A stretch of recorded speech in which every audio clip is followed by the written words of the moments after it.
और खबर supreme court से। सामान्य वर्ग के आर्थिक रूप से कमजोर अभ्यर्थियों को शिक्षा और सरकारी नौकरियों में 10% आरक्षण के खिलाफ दायर याचिकाओं पर सुप्रीम कोर्ट की संविधान पीठ ने सुनवाई शुरू कर दी है। याचिकाकर्ता की ओर से दलीलें रखी जा रही हैं। याचिकाकर्ता ने कहा कि आर्थिक आधार पर आरक्षण संविधान की मूल संरचना के खिलाफ है। इससे पहले कोर्ट ने इस मामले में सुनवाई के लिए 3 मुद्दे तय किए थे। भारत के प्रधान न्यायाधीश यूयू ललित की अध्यक्षता वाली 5 जजों की संविधान पीठ 2019 में लाए गए 103वें संविधान संशोधन अधिनियम के खिलाफ दायर याचिकाओं पर सुनवाई कर रही है। और इस बड़ी खबर पर अधिक बातचीत करने के लिए हमारे सहयोगी संवाददाता विकास सारथी इस वक्त हमारे साथ में मौजूद हैं, जो लगातार इस कोर्ट की कार्रवाई पर नजर बनाए हुए हैं। विकास, अगर बात की जाए तो मुख्य 3 वो बिंदु क्या रखे गए हैं, तय किए गए, जिसके आधार पर दलीलें रखी जा रही हैं और ये संविधान पीठ सुनवाई कर रही है? जी अरेंद्र, जो मुख्य 3 बिंदु पिछली बार सुप्रीम कोर्ट ने चिन्हित किए थे, उनमें पहली बात तो ये थी कि क्या संविधान के जो भी प्रावधान है उनके तहत आर्थिक रूप से पिछड़ापन क्या आरक्षण का आधार हो सकता है। एक सवाल ये यहाँ पर रखा गया था। इसके अलावा दूसरा जो महत्वपूर्ण विषय ये था कि अगर सरकार इस तरह का आरक्षण लाती है, यानी ला चुकी है, अगर सरकार का जो ये आरक्षण लाने का जो फैसला था, क्या इसके जरिए जो बगैर सरकारी सहायता के जो शिक्षण संस्थान काम कर रहे हैं, अनएडेड स्कूल हैं, प्राइवेट इंस्टीट्यूशंस हैं, क्या वहां पर भी ऐसे अनएडेड प्राइवेट इंस्टीट्यूशंस में भी बाध्य किया जा सकता है प्रबंधन को कि वो इस तरह का आरक्षण दे। और तीसरी बात यहाँ पर ये थी कि जब इस तरह के आरक्षण का आधार अगर आर्थिक है तो फिर इसमें केवल इसको सामान्य वर्ग तक सीमित क्यों रखा जाए और इसको ओपन क्यों ना रखा जाए कि इसमें किसी भी वर्ग के जो भी आर्थिक रूप से पिछड़े लोग हैं वो इसमें शामिल हो सकते हैं। तो ये 3 मूल जो बड़ी बातें थी, इनको शामिल किया गया था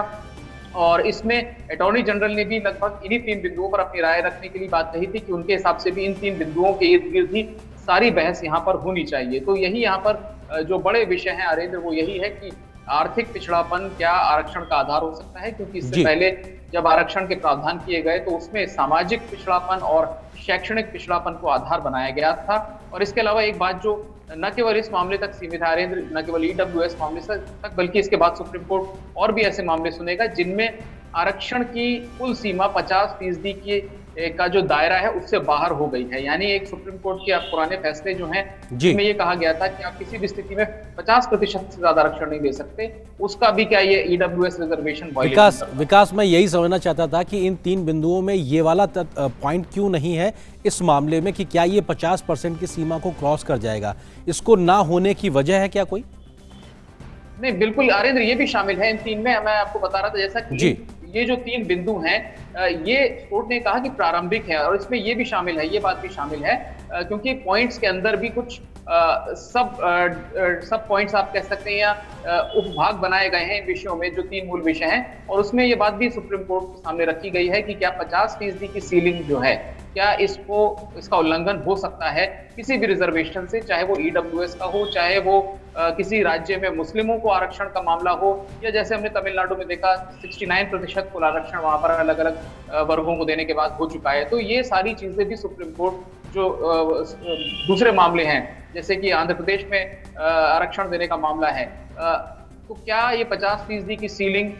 उसका उल्लंघन हो सकता है, ये एक सवाल भी सुप्रीम कोर्ट के सामने है। लेकिन इसको अलग से मैं इसलिए आपके सामने रख रहा था कि ये सिर्फ ईडब्ल्यूएस तक सीमित नहीं है ये सवाल, बल्कि ये अलग अलग राज्यों में जो कुछ वर्गों को पहचान करके अनुसूचित जाति, जनजाति और ओबीसी के अलावा आरक्षण दिया जा रहा है, उनके संबंध में भी सुप्रीम कोर्ट इस बड़े मुद्दे को, इस मामले को भी सुनेगा। विकास, क्या हम इस बात को इस तरह से भी समझ सकते हैं कि जब इस पूरी सुनवाई के बाद में सुप्रीम कोर्ट की ये संविधान पीठ जब अपना फैसला देगी तो ये जो एक बहुत बड़ा मसला है 50% की सीलिंग को क्रॉस करने वाला, इस पर एक निर्णायक फैसला भी आएगा, क्योंकि अलग अलग राज्यों को लेकर अलग अलग प्रकार के विवाद वहाँ के हाईकोर्ट से लेकर सुप्रीम कोर्ट तक में तमाम प्रकार से लंबित हैं।